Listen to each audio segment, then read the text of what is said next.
vertical tower growing. Shout out to Funky Chicken Farms, Palm Bay, Florida, getting me interested in this. I have now officially entered the vertical gardening zone, and I am so stoked about it. I want to share that with you. Thanks for tuning in and watching Eat Your Backyard EB worldwide. Please subscribe, please hit the like button. All right, let's get right into how we made this vertical gardening miracle come to life.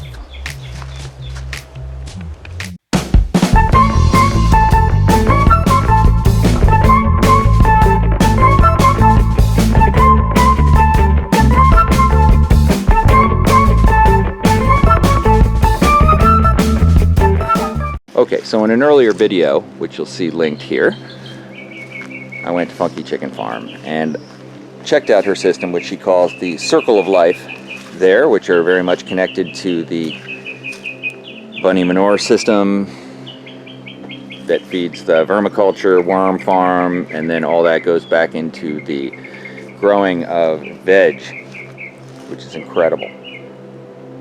And with this method, I've used a tiny amount of space and maximize the amount of things I can grow. This is a 5-tier system I got. I'll have a link in the description. Check it out if you want to support the channel. Use the link. Doesn't cost anything extra, but I linked to this thing. I just said a bee land on my arm. Classic EB moment. There's a snake on my foot. All right, so this amazing thing, which I'm pretty happy with, allows for 20 spots, so that's 5 layers of 4, 20 places to grow. And then you can even, what I'm going to do also is put an additional pot on top, so you can just drill a hole through a pot and put another pot here and then drill a lot of holes around it, and then you water down, and it actually waters throughout the whole tower. You kind of water the first and second layers, and then that waters all the rest, but it's fun. And then the other thing is, if you build it like this, you can easily turn it, you know, with one hand. You can see that it's easy enough to turn to get all of the plants enough sun. There's not a lot of soil in this.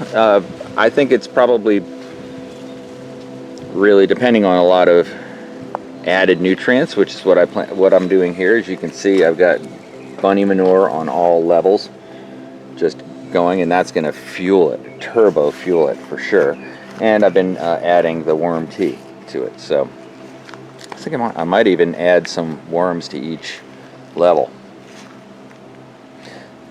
So anyhow, I've been keeping it well watered. That's a key to doing this, and that's the struggle in Florida, which is why something like this that simplifies the watering process also is very desirable, because if you're going to try to grow vegetables in Florida, you're going to be up against the struggle of keeping everything properly watered.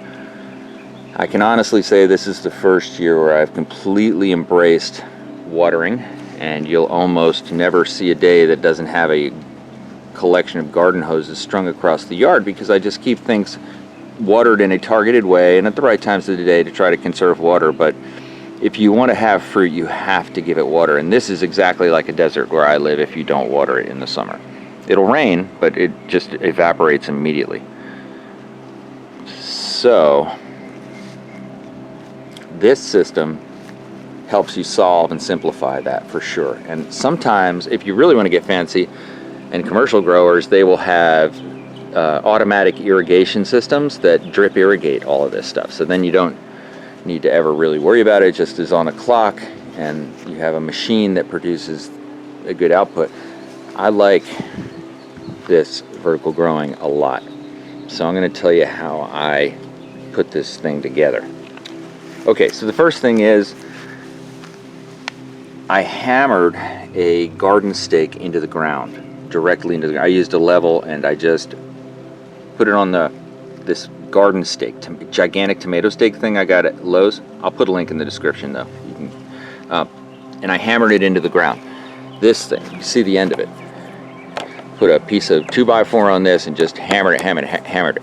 All right, then I put a larger piece of PVC which fit inside the diameter of this pot. I'll put the measurements in the video description. I'm not sure exactly what they are, but like, you know, what I would use for a fishing rod pole holder size. And that's where you rest the bottom. It rests on there, and then you just stack them up and add soil as you go, plant them as you go. Down the middle, though, what you put on top of the bottom pot, so all the way down that garden rod, you know, this is a shorter piece of the larger stuff, and then this thing goes down through the middle all the way. That's what you slide each pot onto, and that just goes over the stake. I planted them layer by layer as I built them up, and here's what I decided to plant in this beautiful thing.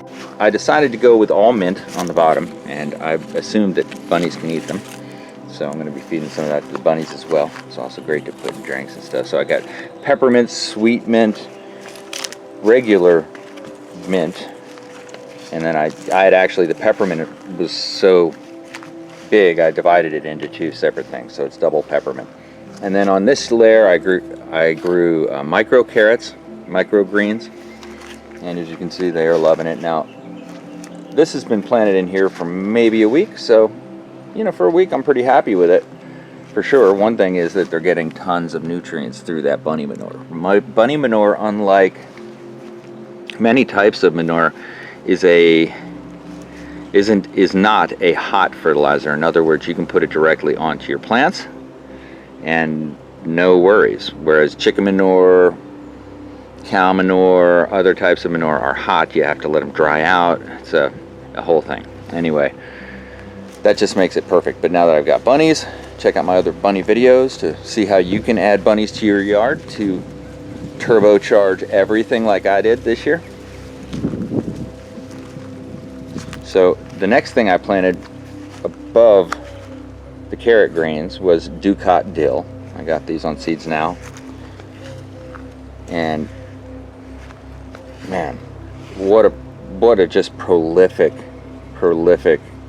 spice vegetable dill is. It's grown like crazy, and I found any way I tried to grow it, whether I threw a bunch of seeds and then separated them later, whether I grew them individually, every time they grew successfully. Look at this dill. I've got a whole dill forest. This is what I use to, you know, pick treats for the bunnies, because I love the dill more than anything.